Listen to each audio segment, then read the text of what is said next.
That's how freaking Sean Strickland came in to this weekend when he beat Khamzat Chimaev, dude. UFC 328 was absolutely crazy, dude. If you watched it, you know. If you didn't watch it, I'm sorry you didn't watch it, ladies and gentlemen. You should have tuned in. It was late. I was freaking damn near ready to snooze, but dude, Khamzat Chimaev and Sean Strickland, bro, that was the middleweight championship of the world. And Sean Strickland showed up. He talked a lot of smack. You put all that aside, man. He showed up, bro. And I knew his style was going to give Khamzat some issues. I knew the potentials of it. But Khamzat, in my eyes, was in the category of someone like when Merab was so dominant. And they just weren't losing. And I needed to see them lose in order to be proven like that they can lose. Like there's no way I was betting against him. I know a lot of people did. Got a little hate for it. You know, some people were showing up for Sean, which is cool because I like Sean, bro. He tries to sell the fights in a very unorthodox way, and it works for him. And he's got his fan base, and he's got his haters just like everybody else. But he showed up, man, and that dude's a fucking fighter, bro. And he won the fight. It was a close fight, but he ended up getting the win in that fourth and fifth round for sure. And it changes a lot at 185, bro, because now you got Sean Strickland back as the champ. Do you put DDP there for a third fight, who's already beaten Sean twice? Do you put Nasruddin Imavov, who he beat? Sean Strickland already beat him in a decision. I think that was a 3-round fight, so I'd be curious to see how that goes. A 5-round fight, and then Nasruddin's just an absolute animal. He's freaking huge, bro. He's a big 185. So Sean though, and yeah, I just think it's pretty crazy, bro. Then we also had Taira versus Joshua Van in the flyweight championship of the world. That fight was fight of the night. Banger, very technical, a lot of grappling, a lot of striking, and Joshua Van got the TKO finish in the 5th round. And that's what we're going to be going over today, man. My name's Hunter. This is Hall Violence TV, and today is the 12th episode, and we'll be getting kicked off with that, man. Looking at everything, man, the champs and everything that's changed. Sean Strickland's champ now. Khamzat's down to the number 1 contender. And then you got Joshua Van winning against Taira, who both are very young, very up and coming in the sport. So we may see that matchup again. And then we also had, what else, man? We had a couple different things in there. I had the biggest winner of the night for me was probably Sean Strickland, bro. He showed up. A lot of people, including myself, were doubting him. Didn't think he was going to get it done. Didn't think that he had enough of what takedown defense or wrestling defense, and he showed up, bro. That guy, he spars, he trains probably harder than a lot of people, bro, and he lives in the gym. So it's just shout out to that guy, bro. He definitely was my biggest winner of UFC 328. And then the biggest loser I had for UFC 328 was Joaquin Buckley, bro. And I'm a big fan of that guy, but he got dominated on the ground against a very, very good, maybe debatably the best Brazilian Jiu-Jitsu practitioner in the welterweight division. And he just got dominated, man. He couldn't stop it. He couldn't get off his back. He was being put in full mount, full guard, or side control. And he was just getting dominated, man. And Sean Brady was on it. He just proves that there's different levels to it when you get up in these higher rankings and how everything goes, man. He was just throwing like freaking Hulk smash fist on him on top, and just basically he was using him as like a heavy bag when you're training and practicing ground and pound. Like it was essentially like that. He was just like boom, boom, boom, boom, boom, boom, boom, boom, like on his head. And it was impressive though. So that was my biggest loser of the evening. And then drop your favorite fight of the night from UFC 328 in the comments as well, so I can see what you guys thought was your favorite fight of the night, and then we can see about that and see what everybody else is thinking, see what you getting into, man. It's gonna be a good one, man. This is gonna be a good one. That card was really good. It was really fucking fun to watch, bro. I enjoyed it a lot. I was fighting for my life to stay awake during that, dude. I was like watching the Sean Strickland fight, and I'm just like rounds 1 and 2. I'm like kind of like dozing in and out watching. And I'm like, is this really happening right now? And 3, 4, and 5, I'm like sitting up more awake. I'm like, holy shit, it's actually happening. I thought I was like having a dream for a second. It was very trippy, but it was cool, man. The main event was a lot of fun. It mattered a lot. The main event mattered a lot because no one thought Khamzat was going to lose.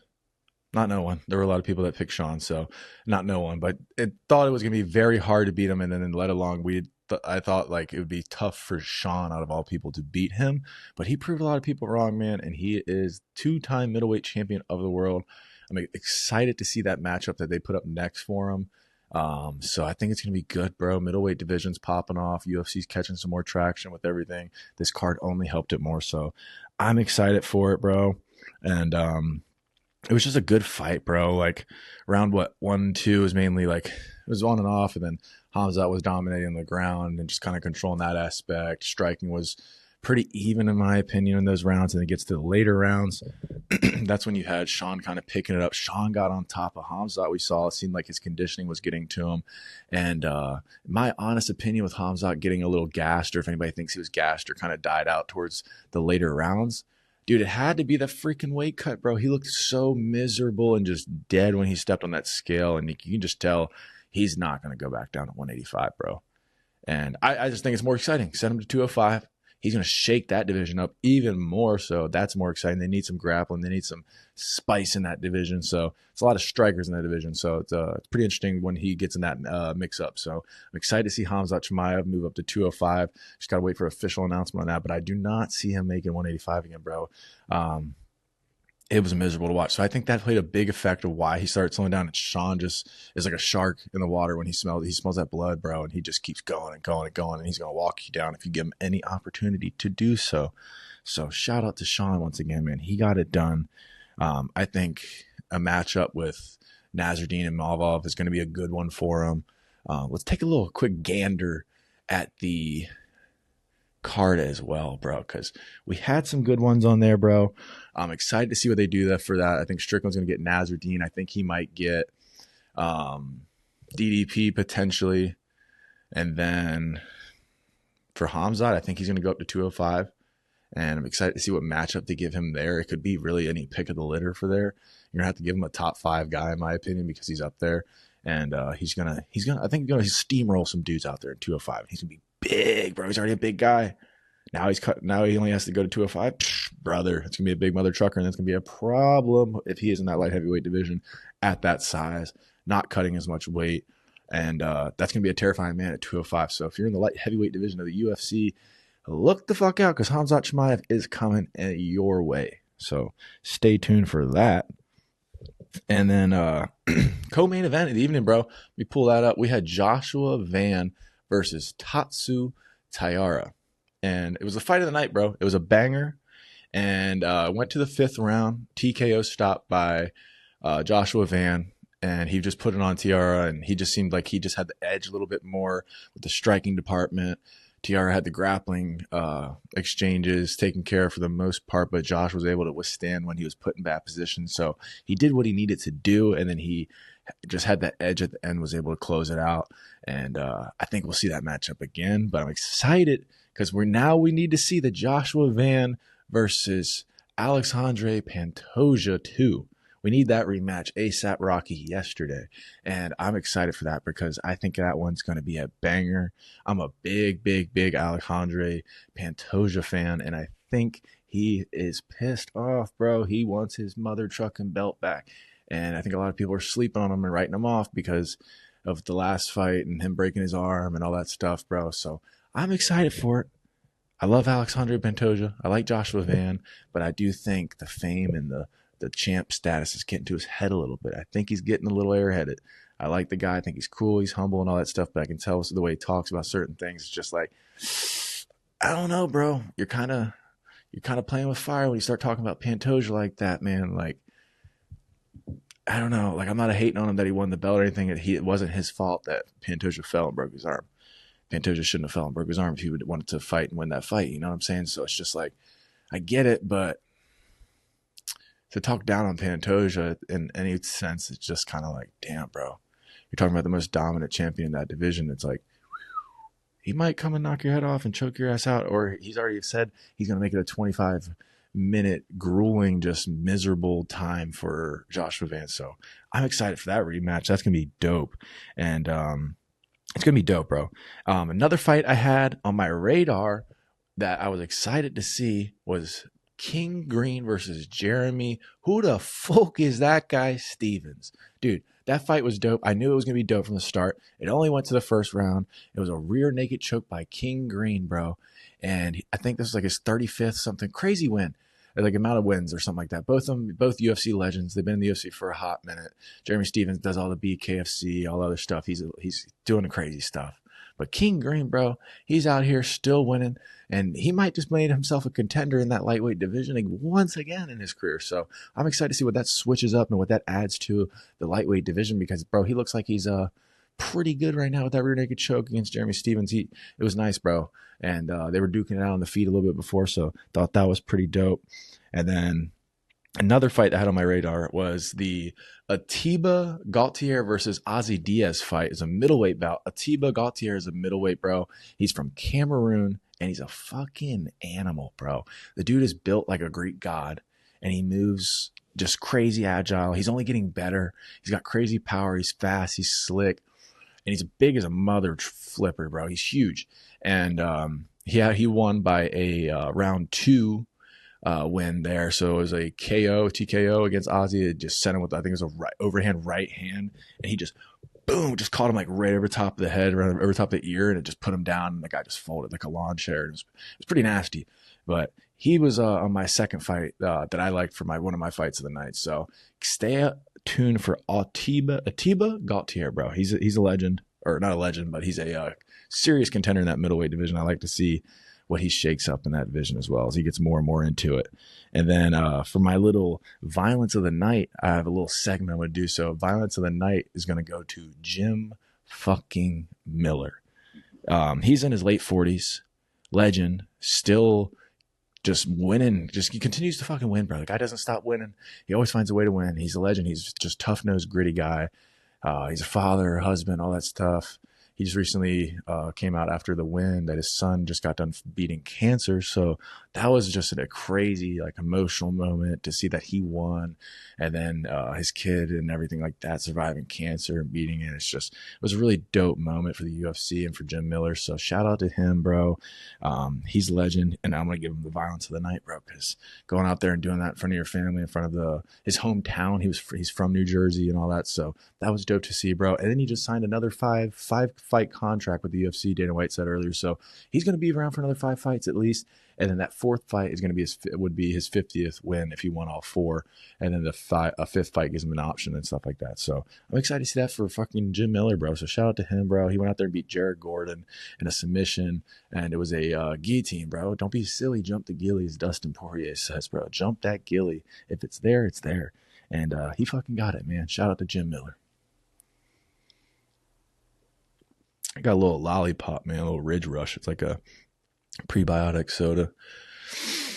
But it's supposed to be like a Mountain Dew, man. So not too bad. I mean, I don't think it's got anything like poisonous in it, but it's pretty good on my Yuka app. So it's got to be better for you than Mountain Dew, I'd hope. But who knows? You know what I'm saying? And then my other segment I got, Dog of the Night, goes to King Green, bro. Just showing up, legend in the sport, always making himself a contender within the lightweight division. And he just showed the fuck up last night, bro. And he just had that rear naked choke against Jeremy Stevens. And it was just dope to see, bro. And his attitude, the way he shows up, the way he just swag he's got, bro, the way he shows up at fights and walks, and just like he's walking down the fucking runway to the octagon, he's just like swag walking and shit, bro. I'm just like, this dude's like, I don't know, bro, he's just badass to watch. I'm a big fan of him. So he's like talking, hands literally down by his side, he's like talking shit, bro, throwing teeps and jabs, bam bam, like just crazy, bro. So shout out to King Green, and he got the Dog of the Night award, bro. Shout out to him, man. It was dope, bro. So I'm excited for it. I'm excited to see what's next for the UFC, for these specific, the main event for Sean Strickland, bro. I think for me, my pick, the next fight to make for matchmaking, if I was the UFC man, and I had to make a next fight for Sean Strickland, I'm going Nasruddin Imavov, and I'm going to give him that rematch. It's going to be a 5-round fight this time. It's for the belt. Nasruddin's only gotten better. He's bigger, stronger, faster. And Sean Strickland has proven it doesn't fucking matter, bro. He's going to show up, and he's going to take it to whoever steps in front of him. So obviously after this Khamzat and Strickland fight, matchmaking, styles make fights, people. Styles make fights. And we had DDP who beat Sean Strickland twice. And then now you got Sean Strickland. He beats Khamzat, and Khamzat beat DDP and held him down for 23 minutes out of the 25. So it's crazy, man. It's crazy. You never know what's going to happen in a fight. Anybody can win at any given time. So it's just dope, bro. And then the obvious rematch to make is Joshua Van versus Alexandre Pantoja 2. We need to see that immediately. Joshua Van got to heal up, make sure he's good and healthy, hopefully. And Pantoja was ready to come out on this card. He was ready to fight for the belt this time. So I'm excited to see how that goes. I definitely think those are two very likely matchups for the UFC to make. And I just think it's going to be dope, bro. UFC was dope, man. If you watched it, you know it was a good card. Top to bottom, bro. From the starting fight, you had Jose Ochoa versus Clayton Carpenter, and that was just a banger of a fight, bro. All 3-round war. So it was a good way to start the night, man.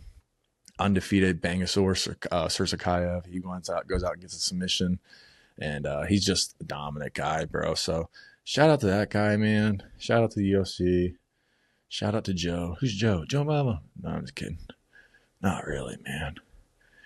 And then shout out to Grant Dawson, man. Watched a little video on him. I know he had some personal issues he was dealing with him and his wife and everything like that. And all that stuff. They aren't having the baby they were expecting to have, unfortunately, which is very upsetting to hear. So at a time like that, I just say, you know, I would just wish people the best and can only pray for him because I don't know him personally and all that. So I know he mentioned him and his wife are going to go on a nice vacation and decompress and go deal with their stuff. So shout out to Grant Dawson, bro. I hope you, if you ever see this, which is very unlikely, hope you and your wife enjoy your vacation. And I'm sure you guys will get the family you guys are trying to get, man. So God bless.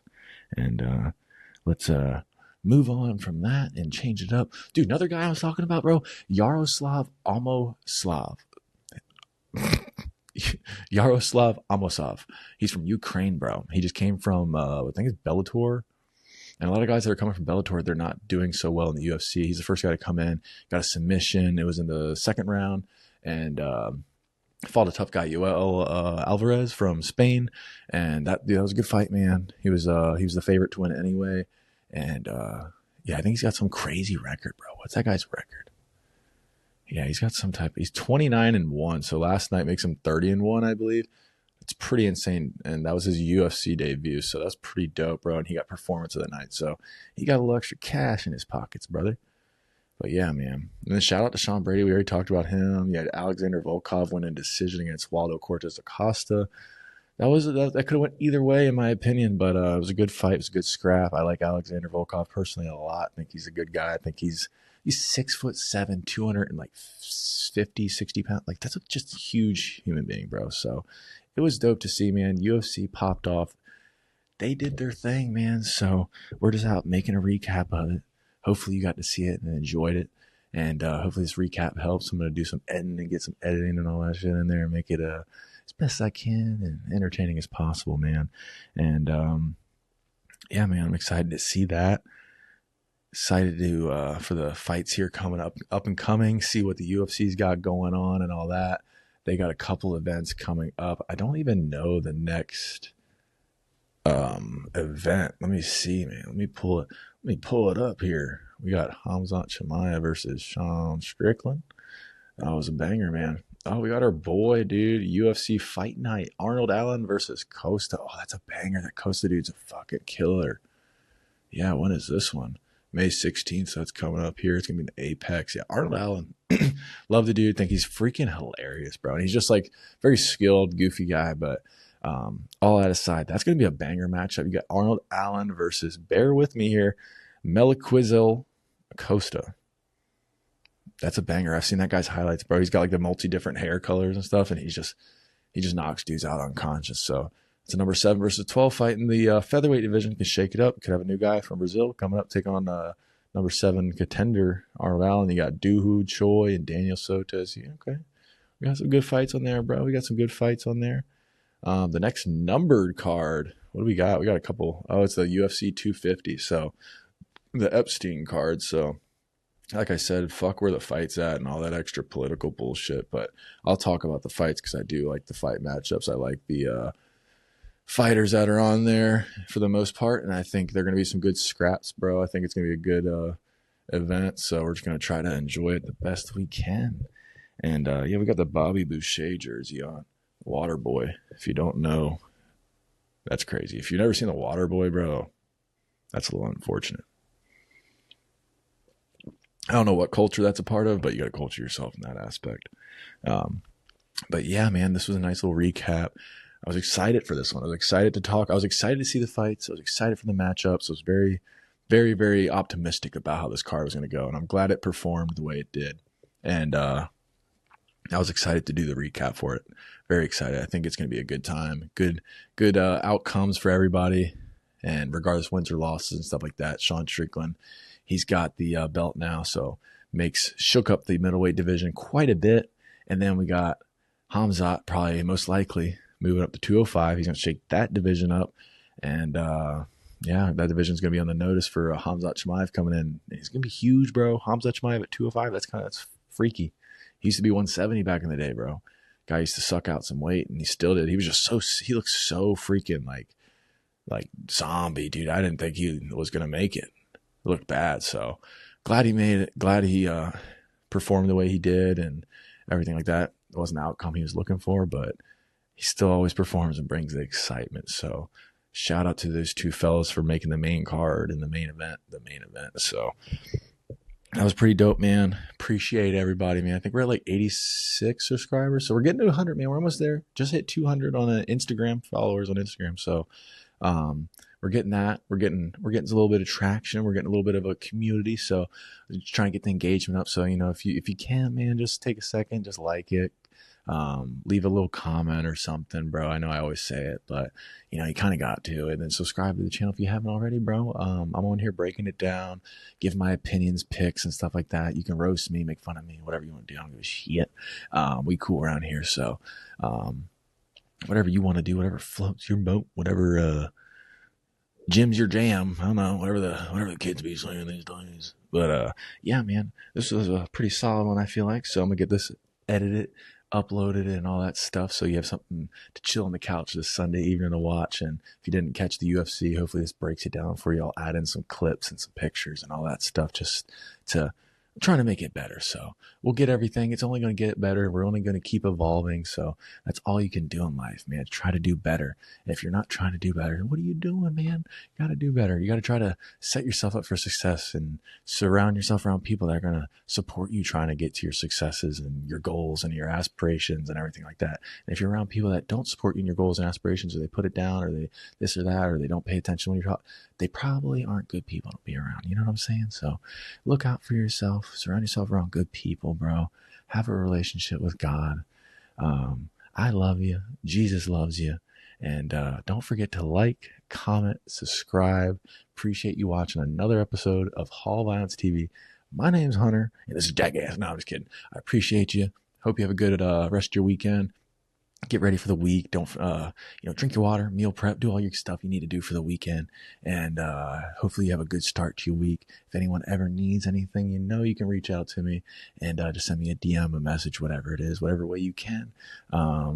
Yeah, I got like 3 Instagrams and fucking shit. So, you should be able to reach out and find me. But yeah, man, appreciate you. You're loved and appreciated, valued. If no one's told you that, then we need to evaluate who you put in your life, man, because we should all be telling people around us all that stuff. So keep your head up, keep your chin up, try to reach the goals you're trying to reach, and that's all we can do, man.